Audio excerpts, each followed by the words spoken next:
لبيك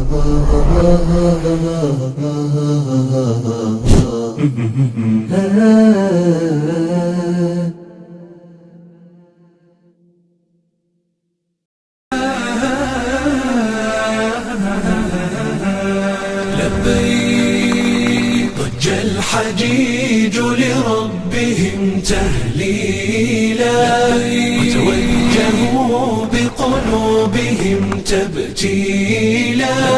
ساروا لمكة والفؤاد سرى بهم، والقلب صار موجها ودليلا.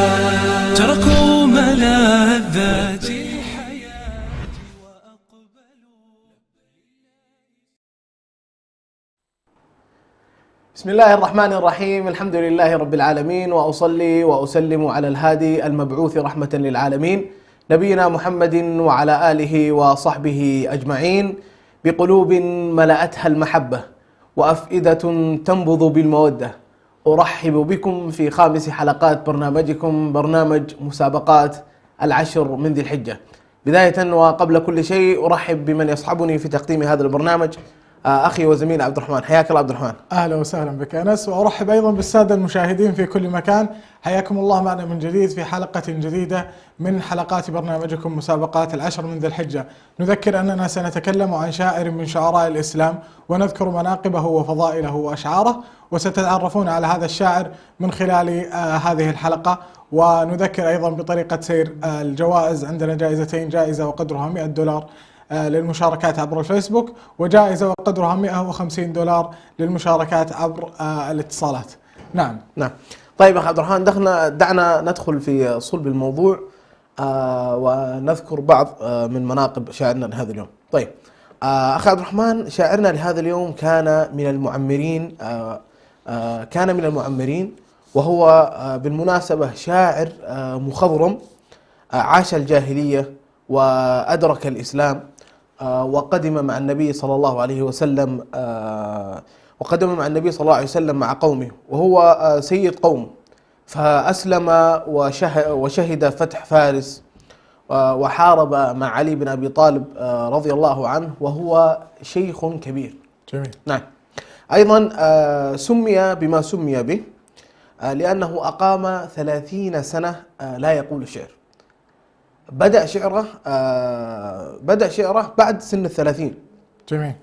بدأ يقول الشعر وهو ابن 30 سنة، وقد كتب للنبي صلى الله عليه وسلم قصيدة استحسنها ودعا له: لا يفضفض الله فاك، أي لا أسقط الله لك سنا. كتب للنبي صلى الله عليه وسلم قصيدة استحسنها النبي صلى الله عليه وسلم ودعا له، وقال له: لا يفضفض الله فاك، أي لا أسقط الله لك سنا. وقد عاش 120 سنة لم تسقط له سن واحدة. نعم. جميل. ولعل في هذا الدعاء الذي دعا له النبي صلى الله عليه وسلم حين استحسن منه قصيدة، قصة جميلة له مع النبي صلى الله عليه وسلم حين قال هذه القصيدة. يقول في مطلعها: خليلي يعوجا ساعة وتهجرا، ولوما على ما أحدث الدهر أو درى. قال فيها: أتيت رسول الله إذ جاء بالهدى، وفي رواية: بعت رسول الله إذ جاء بالهدى، ويتلو كتابا كالمجرة نيرا، بلغنا السما مجدا وجودا وسؤددا، وإنا لنرجو فوق ذلك مظهرا. حين أنشد هذا البيت أمام النبي صلى الله عليه وسلم استوقفه النبي صلى الله عليه وسلم، فقال: إلى أين المظهر يا أبا ليلى؟ هو قال: بلغنا السما مجدا وجودا وسؤددا، وإنا لنرجو فوق ذلك مظهرا، أي نرجو فوق السماء علوا. فقال له النبي صلى الله عليه وسلم: إلى أين يا أبا ليلى؟ ولعلي أستشف من هذا عذوبة السؤال من النبي صلى الله عليه وسلم. قال: إلى أين المظهر يا أبا ليلى؟ فقال هذا الشاعر: إلى الجنة بك يا رسول الله. فقال النبي صلى الله عليه وسلم: أجل إن شاء الله. ثم أكمل قصيدته وهي قصيدة شهيرة وفيها من الحكم الشيء الكثير، ومنها: ولا خير في حلم إذا لم يكن له بوادر تحمي صفوه أن يكدر، ولا خير في جهل إذا لم يكن له حليم إذا ما أورد الأمر أصدر. الله. اختلف أخي عبد الرحمن أهل الأدب في عمره حين وفاته، وذهب أكثرهم إلى أنه توفي وهو ابن 120 سنة، وهذا ما يجعلنا نقول أنه من المعمرين، وقد أدرك يعني أنه كان من المعمرين وأدرك الكثير. وبعضهم يؤكد هذا العمر لقوله مضت 100 لعام ولدت فيه و10 بعد ذاك وحجتان. طيب أنس، يظهر أن الإجابة وصلت للمشاهدين ما شاء الله الأعزاء، تبارك الله. لذلك نستقبل أول اتصال. ألو، السلام عليكم. السلام عليكم. وعليكم السلام ورحمة الله وبركاته. الاسم الكريم، من وين تكلمين أختي؟ موسى كبير. موسى كبيري، من وين تكلمنا أستاذ موسى؟ من اسطنبول. موسى كبيري من اسطنبول. تعرفت على الشاعر هذا اليوم أستاذ موسى؟ نعم. لبيد بن ربيعة. لبيد بن ربيعة العامري. طيب تأكد من الإجابة أستاذ موسى. نعم. تأكد من الإجابة، هذا جوابك الأخير؟ نعم. طيب شاكر لك ويحالفك الحظ إن شاء الله. إلى اتصال آخر وضيف آخر نقول السلام عليكم. عليكم السلام ورحمة الله. أهلا ومرحبا بك. من معي؟ أم عبد الرحمن من الرياض. حياك الله أم عبد الرحمن. هل عرفتي شاعرنا لهذا اليوم؟ جعدي. أعيد الإجابة مرة أخرى. النابغة الجعدي. النابغة الجعدي رضي الله عنه. أتمنى لك حظا طيبا أختي أم عبد الرحمن ويحالفك الحظ بإذن الله عز وجل. نعم أخ عبد الرحمن، دعنا نذكر المتابعين بأن يتأكدوا من الإجابة قبل الاتصال. نعم لا شك. ونتمنى إن شاء الله لهم جميعا حظا طيبا. السلام عليكم. ناخذ اتصال. ألو، السلام عليكم. وعليكم السلام. الاسم الكريم. ياسر محمد من الرياض. ياسر محمد من الرياض. عرفت الإجابة يا ياسر؟ النابغة الجعدي. النابغة الجعدي. النابغة الجعدي. شاكر لك هذا الاتصال يا ياسر وفالك الفوز إن شاء الله. إلى اتصال آخر وضيف آخر نقول السلام عليكم.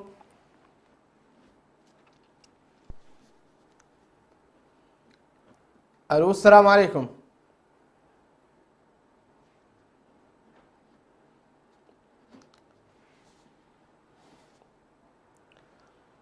ألو، السلام عليكم.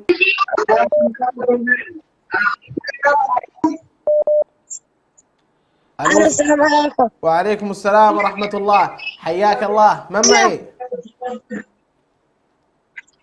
عبد الرحمن أحمد. عبد الرحمن أحمد. حياك الله يا عبد الرحمن. هل عرفت شاعرنا لهذا اليوم؟ من وين تكلمنا يا عبد الرحمن؟ النابغة. النابغة الجعدي. من وين تكلمنا يا عبد الرحمن؟ الرياض.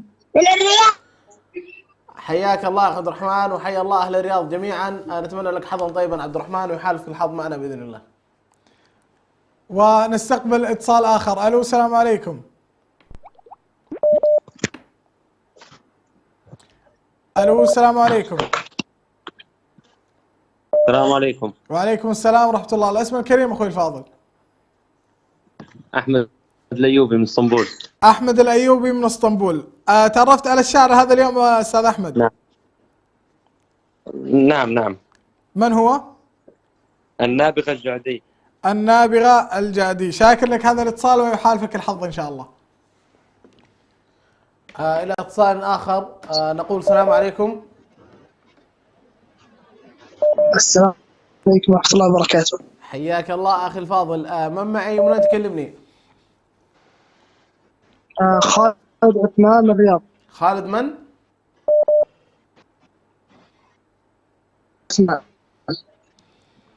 خالد عثمان يظهر. خالد عثمان من الرياض. هل عرفت شاعرنا لهذا اليوم؟ نعم، الشاعر النابغة الجعدي. النابغة الجعدي. نتمنى لك حظا طيبا أخي خالد ويحالفك الحظ بإذن الله معنا وتفوز بالجائزة بإذن الله. وإلى اتصال آخر نقول ألو، السلام عليكم.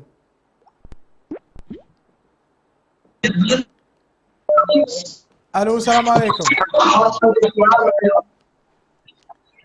لو تسمعنا من سماعة الجوال أخي. عبد العزيز أحمد. عبد العزيز أحمد، من وين يا عبد العزيز؟ من الرياض. من الرياض. تعرفت على الشاعر هذا اليوم يا عبد العزيز؟ النابغة أيوة. الجعدي. النابغة الجعدي. شاكر لك هذا الاتصال يا عبد العزيز، وفالك الفوز إن شاء الله. دعنا نستقبل اتصال آخر، نقول السلام عليكم. وعليكم السلام ورحمة الله وبركاته. حياك الله أخي الفاضل. من معي؟ من تكلمني؟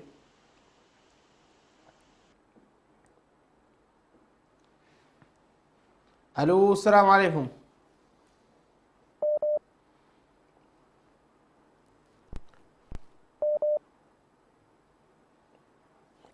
دعنا ناخذ اتصال آخر، نقول السلام عليكم. السلام. ألو، السلام عليكم. عليكم السلام. حياك الله. من معي؟ من تكلمني؟ محمد أمان من الرياض. أحمد محمد أمان من الرياض. حياك الله حبيبي أحمد. هل عرفت شاعرنا لهذا اليوم؟ نعم. تفضل.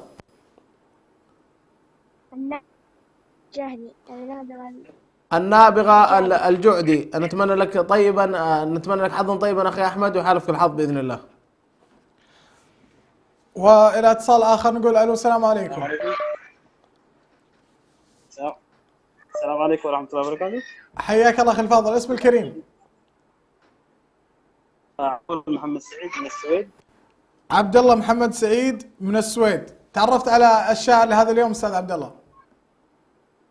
ليس عبد الله، عبد الأول محمد سعيد. عبد الأول، عفوا عبد الأول محمد سعيد من السويد. نعم من السويد. حياك الله. هل تعرفت على الشاعر لهذا اليوم أستاذ عبد الله؟ الله يحييك.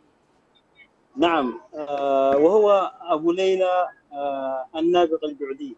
النابغة الجعدي. شاكر لك هذا الاتصال، ويحالفك الحظ إن شاء الله. إلى اتصال آخر وضيف آخر، نقول السلام عليكم. السلام ورحمة الله. حياك الله أخي الفاضل. من معي؟ من تكلمني؟ معك ريان من الرياض. حياك الله أخوي ريان. ريان من؟ معليش تعطينا الاسم كامل بس.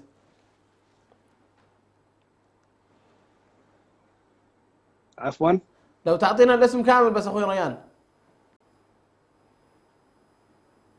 ايش؟ ريان، لو تعطينا الاسم كامل بس. ريان نجاش. ريان نقاش. حياك الله أخ ريان. هل عرفت شاعرنا لهذا اليوم؟ صحيح، هو الشاعر النابغة الجعدي. النابغة الجعدي. نتمنى لك حظا طيبا أخي ريان، ويحالفك الحظ معنا بإذن الله عز وجل. نستقبل اتصال آخر مستمعينا ومشاهدينا في كل مكان. ألو، السلام عليكم. السلام عليكم. وعليكم السلام ورحمة الله. الاسم الفاضل؟ السلام. موسى إبراهيم. موسى إبراهيم. من وين تكلمنا أستاذ موسى؟ يا مرحبا. من اسطنبول. حياك الله وحيا أهل اسطنبول كلهم. هل تعرفت على الشاعر لهذا اليوم أستاذ يا موسى؟ هلا مرحبا. نعم، النابغة الجعدي. النابغة الجعدي. شاكر لك هذا الاتصال، ويحالفك الحظ إن شاء الله. اتصال آخر وضيف آخر، نقول السلام عليكم. وعليكم السلام ورحمة الله وبركاته. حياك الله. من معي؟ من وين تكلمني؟ عمار محمد من اسطنبول. عمار محمد من اسطنبول. حياك الله أخي عمار. هل عرفت شاعرنا لهذا اليوم؟ النابغة الجعدي. النابغة عمار محمد من اسطنبول. نتمنى لك حظا طيبا، وتفوز معنا إن شاء الله بالجائزة اليوم. نعم. ونستقبل اتصال أيضا، نقول ألو، السلام عليكم. ألو، السلام عليكم. وعليكم السلام. حياك الله أخي الفاضل. الاسم الكريم؟ صالح حسن. صالح حسن من وين أستاذ صالح؟ من الرياض. من الرياض. هل تعرفت على الشاعر لهذا اليوم أستاذ صالح؟ إن شاء الله. من هو؟ النابغة الجعدي. النابغة الجعدي. شاكر لك هذا الاتصال ويحالفك الحظ إن شاء الله. إلى اتصال آخر وضيف آخر نقول سلام عليكم. الو السلام عليكم. وعليكم السلام ورحمة الله، حياك الله. من معي؟ من وين تكلمني؟ حياك الله. خالد القطب معك. خالد القطب. من وين تكلمنا خالد؟ نعم. تكلمنا من وين خالد؟ ماني سامع. أقول تكلمنا من وين خالد؟ من اسطنبول. جواب النابغة الجعدي. الجواب النابغة الجعدي. نتمنى لك حظا طيبا خالد ويحالفك الحظ بإذن الله. وإلى اتصال آخر نقول ألو السلام عليكم. ألو السلام عليكم. معنا الاتصال. ألو السلام عليكم.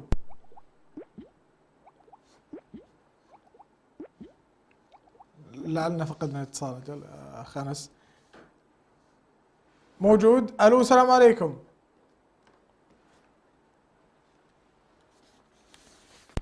ألو السلام عليكم. السلام عليكم. وعليكم السلام ورحمة الله. أهلا وسهلا. الاسم الكريم.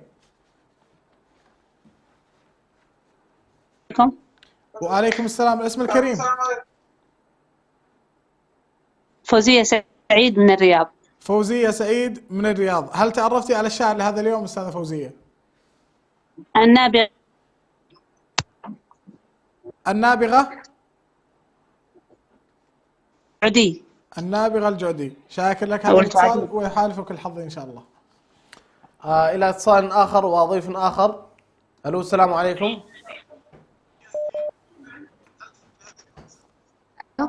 ألو السلام عليكم. السلام. حياك الله. من معي؟ من وين تكلمني؟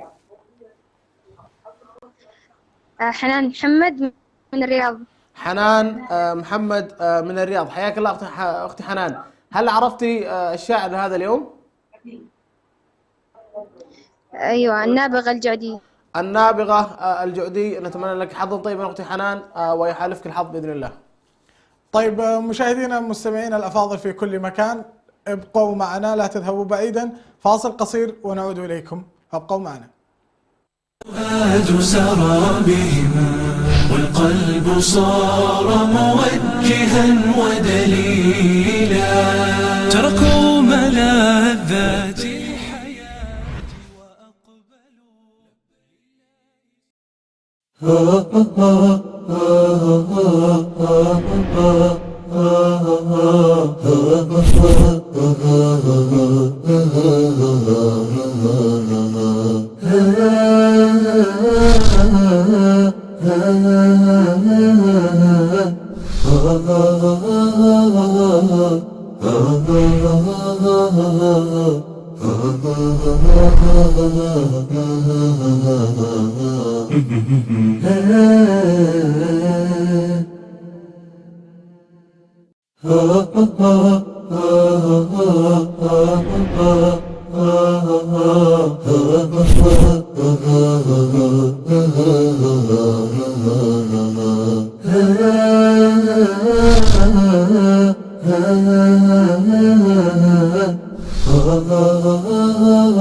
بهم والقلب صار موجها ودليلا، تركوا ملاذات الحياة وأقبلوا. أهلا ومرحبا بكم مشاهدينا الكرام. بعد هذا الفاصل القصير دعنا أخ عبد الرحمن نستكمل بعض من مناقب شاعرنا لهذا اليوم. وكما ذكرت أن اختلف أهل الأدب في عمره حين وفاته، وذهب أكثرهم إلى أنه توفي وهو ابن 120 سنة. نعم. وهذا ما يجعلنا نقول أنه من المؤمنين وقد أدرك الكثير، لأنه عاش 120 سنة. وبعضهم يؤكد هذا العمر في قوله مضت 100 لعام ولدت فيه وعشر بعد ذلك أو 10 بعد ذاك وحجتان. نعم. جميل. ولعلنا أيضا نذكر كلام النبي صلى الله عليه وسلم عن هذا الشاعر لما دعا له أن لا يفضفض الله فاك، دعا له أن لا يفضفض الله فاك بعد أن أنشده القصيدة التي ذكرناها: خليلي يعوجا ساعة وتهجر، وقد استحسنها النبي صلى الله عليه وسلم، وكانت طويلة من 200 بيت، وذكرنا فيها الأبيات اللي بلغنا السماء مجدا وجودا وسؤددا وإنا لنرجو فوق ذلك مظهرا. وقد كان ممن هجر الأوثان ونهى عن الخمر قبل الإسلام، أي في الجاهلية حين كان الخمر منتشرا وكانوا يعبدون الأوثان، كان ممن نهى عن ذلك قبل دخول الإسلام. وجاء عنه في سير أعلام النبلاء أن هذا الشاعر المكنى بأبي ليلى شاعر زمانه، له صحبة ووفادة ورواية، وهو من بني عامر بن صعصعة. نعم. نعم. طيب، كما ذكرت أخي عبد الرحمن أنه من الذين هجروا الأوثان ونهوا عن الخمر ونهوا عن المعاصي ونهوا عن هذه الأمور. أخي عبد الرحمن، لكل منا معاصي وذنوب لا تحصى، ولولا ستر الله علينا ولعلنا أخي عبد الرحمن في هذه الأيام نحن نعيش في أيام فضيلة جدا، وهي العشر من ذي الحجة. فالشخص أو الإنسان يشرع في تهذيب ما أسرفه من المعاصي، وما تدري لعل الله عز وجل أمد في عمرك وجعلك تشهد هذه الأيام الفضيلة لترجع إليه وتقوم هذه النفس الأمارة بالسوء. وتقويم النفس أخي عبد الرحمن وتهذيبها أمر إلهي كريم بحت، حث عليه المولى سبحانه وتعالى في كتابه العزيز، حيث قرن بين الفلاح وبين تزكية النفس وتهذيبها. لذا كان أخي عبد الرحمن من سمات المؤمنين الحرص على دوام لوم النفس. كان من صفات المؤمنين والأنبياء والصالحين أنهم يحرصون على دوام لوم النفس وتقصيرها في جنب الله عز وجل. وكان من آداب الصالحين أخي عبد الرحمن أيضا الحث الكثير جدا على تهذيب النفس بمحاسبتها وتتبع أحوالها. وكان بعضهم سبحان الله أخي عبد الرحمن، وهذا من العجب، كان بعضهم يجعل محاسبة المرء لنفسه كمحاسبة الشريك لشريكه، وهذا من النادر ومن العجب أن الإنسان يحاسب نفسه ويحاسب المرء كمحاسبة الشريك لشريكه، وهو نادر وعجيب، ولكنه مهم ومهم جدا، لأن النفس صعبة الميراث، إذا تركتها ذهبت إلى هواها وسارت خلف هواها. لذلك النبي صلى الله عليه وسلم يقول: حفت الجنة بالمكاره. نعم. فالوصول إلى الجنة وهي المراد الأعظم للمسلم صعب ومحفوف بالمكاره، فإذا تركت النفس تلهى وتسهى وتفعل ما تريد لن تصل إلى الجنة، لأن الجنة حفت بالمكاره، بالأشياء اللي تكره، يعني مو بتكرهها، يستصعب عليك أن تفعلها. وفي ذلك قال الشاعر: والنفس كالطفل، النفس هذه الأمارة بالسوء كالطفل، إن تهمله شب على حب الرضاع، وإن تفطمه ينفطم، وصلاح أمرك للأخلاق مرجعه، فقوم النفس بالأخلاق تستقيم. وأما وسائل تهذيب النفس وتعويدها على الطاعات فهي كثيرة، والمفاتيح إلى هذا جمة، منها إظهار العناية بالقرآن الكريم، أي بتدبره وقراءة تفاسيره ومجالسة أهله والذهاب إلى الحلقات وحلقات التجويد وحلقات الذكر وما إلى ذلك. فالعناية بالقرآن الكريم وتدبر ما فيه يعود النفس على الطاعات. وسائر حلقات العلم والتعلم لا نقصد بها حصرا على حلقات التحفيظ وغير ذلك من الوسائل التي تعيد على تهذيب النفس. أيضا أخي عبد الرحمن، تدريب النفس وتعويدها على ذكر الله تعالى والمداومة على الأذكار المأثورة مثل أذكار الصباح وأذكار المساء وغيرها، كما يحسن المسلم في سعيه لتهذيب نفسه والإكثار من الدعاء. دائما الدعاء أخي عبد الرحمن هو السلاح الأول لكل شيء تريده في هذه الدنيا، دائما سلاحك الأول هو الدعاء. وإضافة إلى ذلك وهو ذكر الله في الخلوات. ولعلنا نذكر في هذا من أهمية تهذيب النفس وتعويدها على الطاعات أن الله سبحانه وتعالى أقسم بها في القرآن، إذ جاء في سورة الشمس والشمس وضحاها والقمر إذا تلاها والنهار إذا جلاها والليل إذا يغشاها والسماء وما بناها والأرض وما طحاها ونفس وما سواها قد أفلح من زكاها. الله. وهذا قسم عظيم حين يقسم الله بهذا كله ثم يقول قد أفلح من زكاها. وفي ذلك أيضا حديث النبي صلى الله عليه وسلم الدعاء المأثور: اللهم آت نفسي تقواها وزكها أنت خير من زكاها أنت وليها ومولاها. طيب مستمعينا ومشاهدينا الأفاضل في كل مكان، فاصل قصير ونعود إليكم فابقوا معنا. الفؤاد سرى بهم والقلب صار موجها ودليلا، تركوا ملاذات الحياة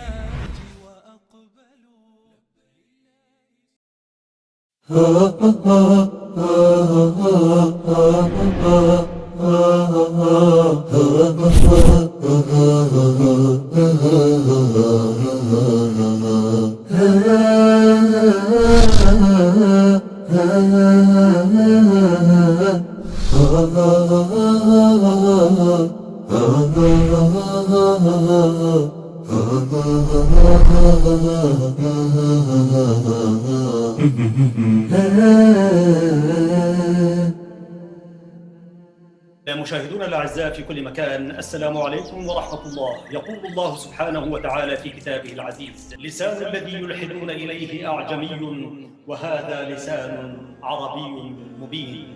صدق الله العظيم. أحييكم من شبكة سلام الإعلامية. أنا أحمد شريف، وأتشرف أن أعلن لكم أنه قريبا ستتابعون برنامجا جديدا تحت عنوان مع اللغة العربية. مع اللغة العربية برنامج أسبوعي يتناول أهمية اللغة العربية ومكانتها في المجتمع الإريتري. نلتقي قريبا بإذن الله في حلقة وفي برنامج مع اللغة العربية. السلام عليكم ورحمة الله وبركاته.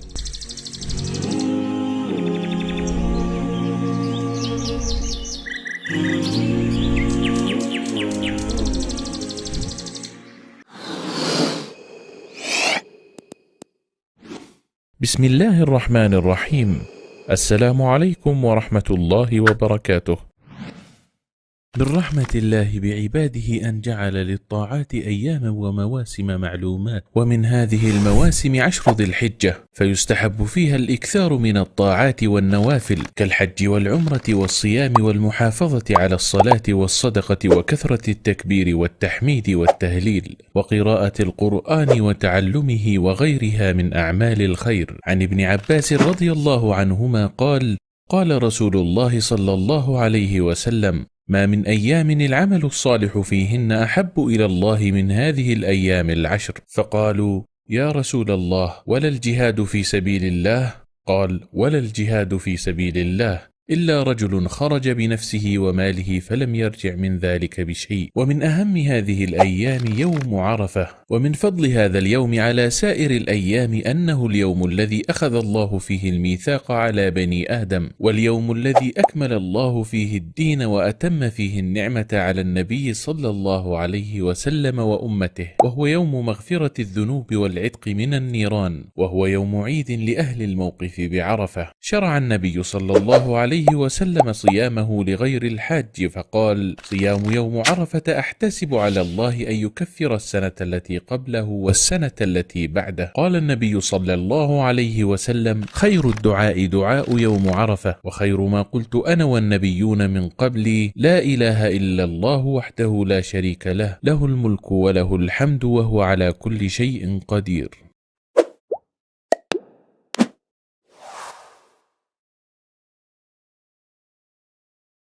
ኤሪትሪያ ዓብይ ታሪክ ዘለዋ ሃገር እያ። ብመከራን ብመስዋዕትን ብዓወታትን ዝሓለፈት። እስኪ ነዚ ዓብይ ታሪክና ገንፂልና ንምርኣይ ታሪክ ኤሪትሪያ ኣብ ትሕቲ ዝብል መደብ ኣብ ሰላም ቴሌቪዥን የራኽበና።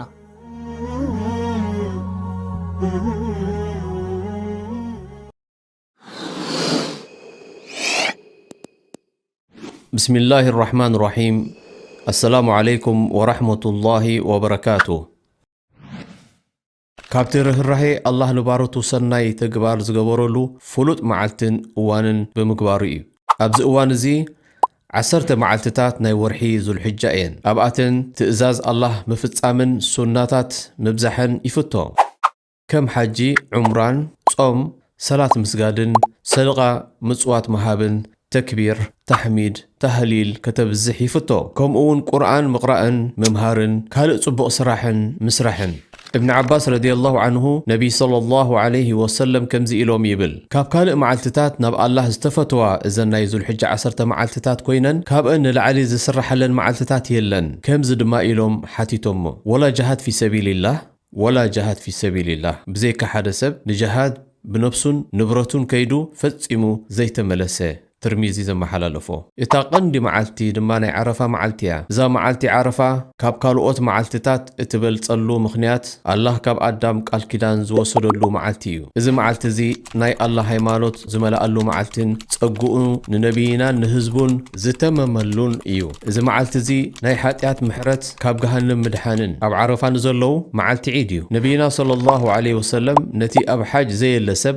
معلتي حج تصومو إلوم كم زدما إلوم تصوم معلت عرفة نايز حلفت عامتن نايت متس عامتن مغفرة كقبرلنا نا الله نلمن مسلم زمزقبو نبينا محمد صلى الله عليه وسلم زبلت دعاء أم معلت عرفة أنن اتم زحالفو نبياتن زبولو بزيك حادي الله بحق يهن قزؤو زقبأنا كال أملاخ يلن شركة زيبولو نقسنا ناتو مزقانا نعوو قبل كله كإلت زلويو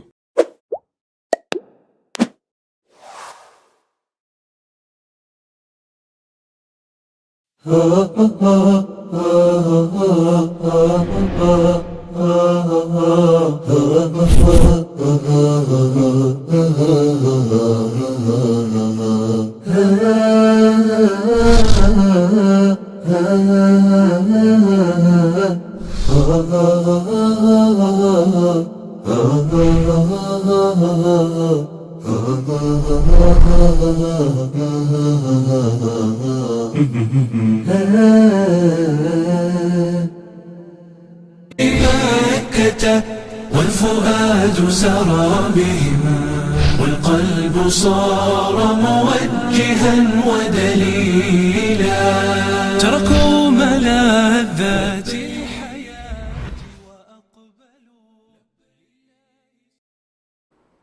أهلا ومرحبا بكم مشاهدينا الكرام بعد هذا الفاصل، وننبه بأن الشاعرنا لهذا اليوم كان هو النابغة الجعدي، ووصلنا يا عبد الرحمن إلى اللحظة الحاسمة والذي ينتظرها الجميع من المشاهدين، وهي لحظة السحوبات. سنبدأ اليوم بإذن الله عز وجل عبد الرحمن بالسحب على التعليقات، ونذكر أن قيمة الجائزة هي $100. نعم.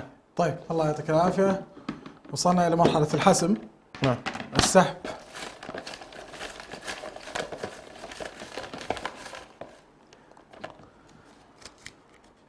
ما شاء الله تبارك الرحمن.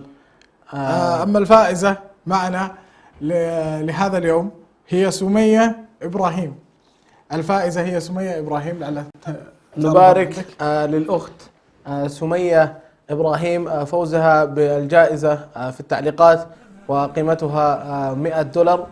ألف مبروك للأخت سمية إبراهيم فوزها بجائزة وقيمتها $100. نبارك لها وحظا أوفر بإذن الله عز وجل لجميع المشاركين. نبارك للأخت سمية إبراهيم فوزها بجائزة بقيمة $100 وحظا أوفرا بإذن الله عز وجل للمتابعين أو المشاركين في السحوبات. نبارك أخ عبد الرحمن للأخت سمية إبراهيم. نعم. ودعنا إذن نخوض في الجائزة الثانية. نعم. طبعا نذكر بأن قيمة الجائزة الثانية وهي من الاتصالات قيمتها $150، وما شاء الله أغلب الإجابات اليوم كانت نعم متفوقة بإذن الله عز وجل. نبارك للفائز معنا بجائزة وقيمتها $150. الأخت حنان محمد من الرياض. ألف ألف مبروك أخت حنان. نبارك لك أخت حنان، هذا الفوز. الاسم واضح ولا لا مخرجنا؟ فازت معنا بجائزة اليوم $150 من الاتصالات، والجواب كان نابغة الجعدي. مبروك لكم هذا الفوز. ولمن لم يحالفه الحظ للحلقات بقية فيحالفكم فيها الحظ إن شاء الله. الأخت حنان محمد من الرياض. مبارك للأخت حنان محمد من الرياض. نعم. شكرا لك عبد الرحمن. أهلا وسهلا. والشكر موصول لكم مشاهدينا الكرام لمتابعتكم حلقتنا لهذا اليوم. ها قد وصلنا وإياكم إلى المحطة الأخيرة وهي محطة الختام. محدثكم أنس ابن بيان يحييكم، والسلام عليكم ورحمة الله وبركاته.